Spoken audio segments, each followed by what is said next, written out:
اعوذ باللہ من الشیطان الرجیم بسم اللہ الرحمن الرحیم الحمد للہ الاول بلا اول کان قبلہ والآخر بلا آخر یکون بعدہ الذي قصرت عن رؤيته ابصار الناظرین وعجزت عن نعته اوهام الواصفین ثم الصلاة والسلام على اشرف الانبیاء والمرسلین وخاتم النبیین سیدنا ونبینا ومولانا بالقاسم محمد اللہم صلی علی محمد وآل محمد وعلی آلہ الطیبین الطاہرین المعصومین واللعنۃ الدائمۃ علی اعدائہم اجمعین بسم اللہ الرحمن اما بعد فقد قال اللہ سبحانہ وتعالی فی کتابہ المجید بسم اللہ الرحمن الرحیم لو یؤاخذ اللہ الناس بظلمہم ما ترک علیہ من دابہ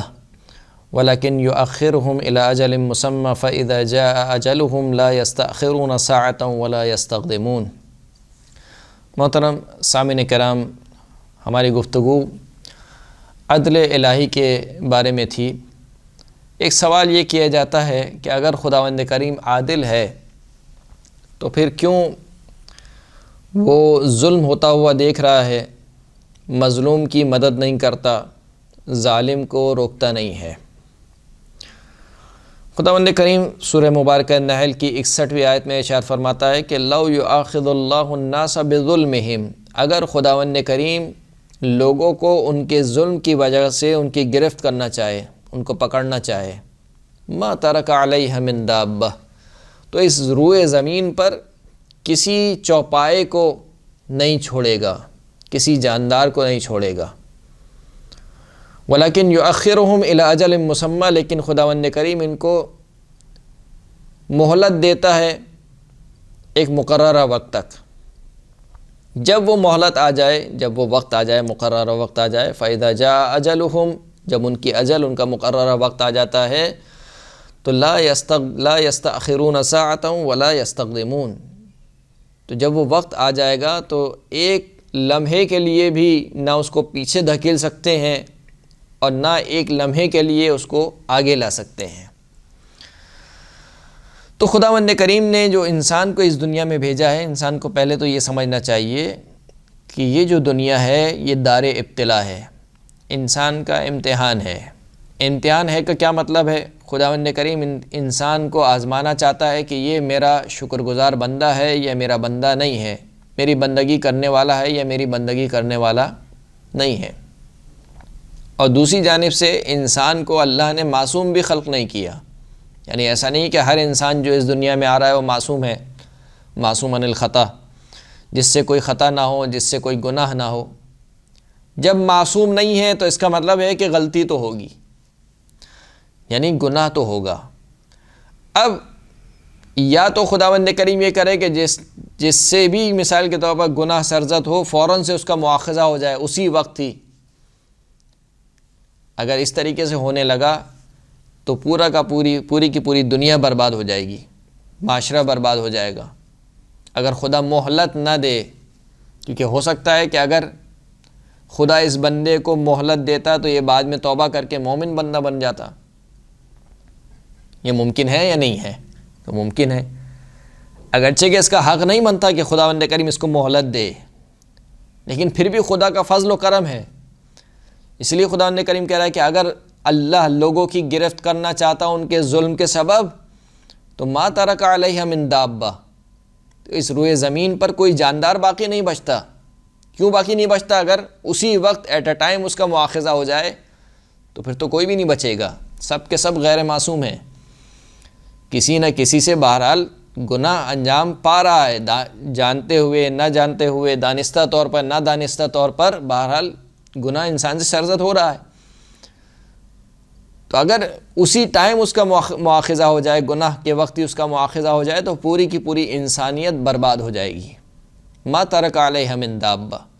لیکن اللہ نے خود اپنے تفضل سے، اپنے کرم سے لوگوں کو مہلت دی ہوئی ہے ایک مقررہ وقت تک، اور جب وہ مقررہ وقت آئے گا تو پھر خداوند کریم کہتا ہے کہ بس اب اس مقررہ وقت سے نہ ایک ساعت، نہ ایک گھڑی آگے ہو سکتا ہے، نہ ایک گھڑی پیچھے ہو سکتا ہے۔ تو بس ہمیں یہ سمجھنا چاہیے کہ یہ جو انسان اس دنیا میں آیا ہے، بہرحال اس دنیا میں لوگوں کا امتحان ہو رہا ہے، ہم امتحان کی زندگی گزار رہے ہیں۔ ظالم کا بھی امتحان ہو رہا ہے، مظلوم کا بھی امتحان ہو رہا ہے۔ مظلوم کا امتحان اس طریقے سے ہو رہا ہے کہ آیا یہ ظلم پر صبر کرتا ہے یا نہیں کرتا۔ بہرحال مظلوم کا امتحان ہے۔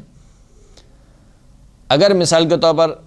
ظلم پر صبر نہ کرے اور خدا کی بارگاہ میں شکوہ کرنے بیٹھ جائے کہ اے خدا تو نے میرا گھر برباد کر دیا، نعوذ باللہ، تو نے میرا بیٹا لے لیا مجھ سے، تو نے فلاں کر دیا، فلاں کر دیا، فلاں کر دیا، اس کا مطلب ہے کہ خدا کا صابر بندہ نہیں ہے،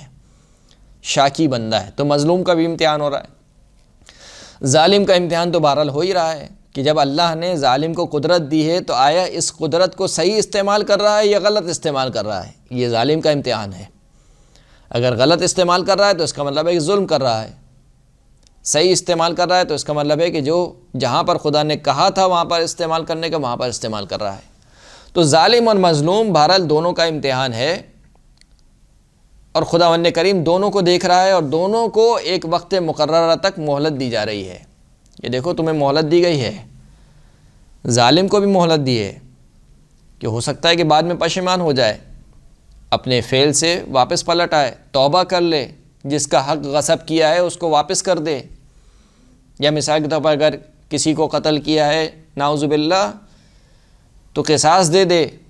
دیت دے دے، جو بھی بہرحال کسی بھی طریقے سے اپنا حق کو چھٹوا سکتا ہے کسی سے، تو اپنا حق بعد میں چھٹوا سکے۔ تو ہر ایک کو خداوند کریم نے مہلت دی ہے، اور اگر ظالم اپنے ظلم پر ڈٹا رہے، یعنی آپ کہیں کہ وہ تو ایسا ظالم ہے تو وہ تو کسی کو خدا ہی نہیں مانتا مثال کے طور پر، تو اس کے لیے آپ کیا کہیں گے؟ تو اس کے لیے ہم وہی کہیں گے جو بی بی زینب سلام اللہ علیہا نے یزید کے لیے کہا تھا دربار شام میں،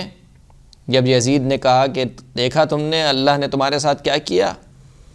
تو بی بی کے جملے کیا تھے؟ ما رأیتہ الا جمیلا، میں نے اللہ کو سوائے خوبصورتی کے اور کچھ پایا ہی نہیں۔ یعنی اللہ میرے حق میں جو بھی کرتا ہے وہ خوبصورتی ہے، اس میں خیر ہی خیر ہے، میں نے اللہ میں کوئی برائی نہیں دیکھی۔ جو تو کہہ رہا ہے کہ جو برائی تم تک پہنچی ہے وہ اللہ کی وجہ سے پہنچی ہے، نعوذ باللہ، میں اس عقیدے کی قائل نہیں ہوں۔ اور جو جبر کا نظریہ بنو امیہ کے دور میں رائج کرنے کی کوشش کی گئی، صرف اس وجہ سے کہ اپنے حکمرانوں کے جو کرتوت ہیں ان کو اس نظریے کے پیچھے چھپا دیا جائے، وہ نظریہ یہی تھا کہ جو کچھ کرتا ہے اللہ کرتا ہے، نماز پڑھے تو اللہ کرواتا ہے، جھوٹ بولے تو اللہ کرواتا ہے نعوذ باللہ، زنا کرے تو اللہ کرواتا ہے نعوذ باللہ، حج کرے تو اللہ کرواتا ہے، انسان کا کوئی عمل و دخل نہیں ہے۔ یہ نظریہ جبر بنو امیہ کے دور میں اس کو رائج کیا گیا، اسی نظریے کی مخالفت کی گئی، اس نظریے کو توڑا گیا بی بی زینب سلام اللہ علیہا نے اور حضرت امام زین العابدین علیہ السلام نے اپنے خطبوں کے ذریعے سے، کہ جواب دیا کہ ما رأیتہ الا جمیلا، میں نے خدا کو سوائے خوبصورتی کے اور کچھ نہیں پایا۔ اور پھر بی بی نے قرآن مجید کی آیت پڑھی، وہ آیت کیا تھی کہ وَلَا يَحْسَبَنَّ الَّذِينَ كَفَرُوا إِنَّمَا نُمْلِي لَهُمْ خَيْرٌ لِأَنفُسِهِمْ إِنَّمَا نُمْلِي لَهُمْ لِيَزْدَادُوا إِثْمًا وَلَهُمْ عَذَابٌ مُهِينٌ۔ کافر ہرگز یہ گمان نہ کریں کہ ہم نے جو ان کو مہلت دی ہوئی ہے ہم فوراً سے ان کا مواخذہ نہیں کر رہے، ان کی گرفت نہیں کر رہے، وہ یہ نہ سمجھیں کہ یہ ان کے لیے اچھا ہے، بلکہ ہم نے فقط اور فقط ان کو اس وجہ سے مہلت دی ہے کہ یہ مزید گناہ پر گناہ کرتے جائیں، یہاں تک کہ گناہ کا انبار جمع ہو جائے، اور پھر جب آخرت میں یہ ہمارے پاس لوٹیں گے تو ان کو ہم رسوا کرنے والا عذاب دیں گے۔ تو خداوند کریم جو مثال کے طور پر کہا گیا کہ مظلوم کی مدد نہیں کر رہا، ظالم کی گرفت نہیں کر رہا، ظالم کو نہیں روک رہا، اس کی وجہ یہی ہے کہ یہ دار امتحان ہے، دار ابتلا ہے۔ یہاں پر اس طریقے سے نہیں ہو سکتا کہ جو شخص نماز نہ پڑھے فوراً سے اس کی گرفت ہو جائے، کیونکہ دار ابتلا ہے، دار امتحان ہے۔ تو امتحان کس طریقے سے ہوگا؟ جب آپ انسان کو اختیار دیں گے تبھی اس کا امتحان ہوگا، اختیار کے بغیر امتحان بے معنی ہے۔ ہم نے انسان کو خلق کیا ملے جلے نطفے سے، اِنَّا خَلَقْنَا الْإِنسَانَ مِن نُطْفَةٍ أَمْشَاجٍ نَبْتَلِيهِ، کیوں خلق کیا؟ نبتلیہ، تاکہ ہم اس کو آزمائیں۔ آزمائیں گے کیسے؟ جب ہی آزمائیں گے جب اس کو اختیار دیں گے۔ اگر میرے پاس اختیاری نہیں ہے، مجھے پتہ ہو کہ مثال کے طور پر جیسے ہی میں ظلم کروں گا ویسے ہی خدا کی ڈنڈی میرے سر پر آ پہنچے گی، تو میں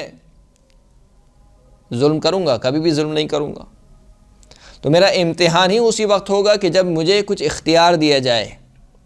مجھے کچھ قدرت دی جائے، اسی وقت میرا امتحان ممکن ہے۔ تو کیونکہ امتحان مقصود ہے اور منظور نظر ہے، اس وجہ سے خداوند کریم فوراً سے مواخذہ نہیں کرتا۔ ایک مصلحت یہ ہے، اور ایک مصلحت یہ ہے کہ ممکن ہے کہ یہ شخص جو ابھی گناہ کر رہا ہے بعد میں توبہ کر لے، مومن ہو جائے اور اس کی آخرت سنور جائے۔ یہ بھی خداوند کریم کا تفضل ہے، فضل ہے، ورنہ اس کا حق نہیں بنتا کہ اس کو مہلت دی جائے۔ ورنہ اگر ایسا ہوتا تو آپ ذرا تصور کیجئے، تو پھر تو خداوند کریم کو شیطان کو خلق ہی نہیں کرنا چاہیے تھا۔ وہ شیطان جو پوری انسانیت کو بہکا رہا ہے، مثال کے طور پر انسان کو بہکا رہا ہے، تو پھر شیطان کو کیوں خلق کیا گیا؟ چھوڑ دیتا انسان کو ایسے ہی، انسان اللہ کی عبادت کرتا جیسے فرشتے اللہ کی عبادت کر رہے ہیں۔ یا وہ نفس جو نفس امارہ کہا جاتا ہے، وہ اگر مثال کے طور پر انسان میں رکھا گیا ہے، جو خواہشات کا لالچی ہے، خواہشات پر لپکتا ہے، جس کی وجہ سے انسان گناہ کر بیٹھتا ہے، اگر وہ نفس ہی انسان کو عطا نہیں کرتا تو یہ کام بہت آسان تھا خداوند کریم کے لیے۔ پھر انسان اور فرشتوں میں کوئی فرق ہی نہیں تھا۔ فرشتے جس طریقے سے اللہ کا گناہ نہیں کرتے، اللہ کی نافرمانی نہیں کرتے، انسان بھی اللہ کی نافرمانی نہیں کرتا، لیکن پھر اس وقت انسان کو فرشتوں پر فضیلت حاصل نہیں ہوتی۔ ابھی جو انسان کو فرشتوں پر فضیلت حاصل ہے وہ اسی وجہ سے ہے کہ انسان اپنے اختیار سے اللہ کی عبادت اور اللہ کی اطاعت کرتا ہے، گناہ کو چھوڑ کر، شیطان کی نافرمانی کر کے،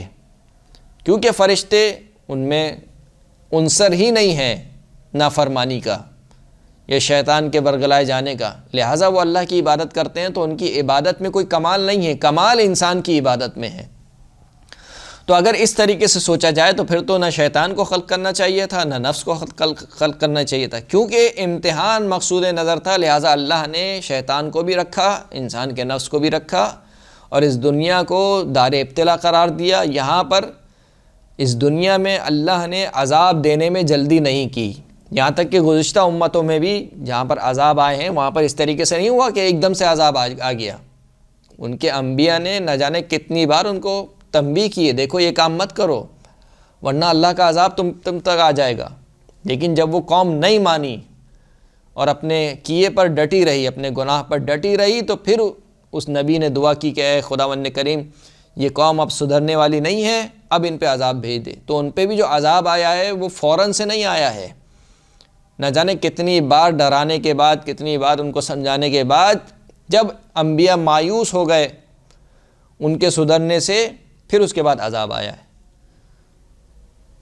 تو اس وجہ سے خداوند کریم ظالم کو اسی موقع پر اس کی سزا، یا کسی گناہ گار کو اسی موقع پر اس کی سزا نہیں دیتا۔ وآخر الدعوانا الحمدللہ رب العالمین۔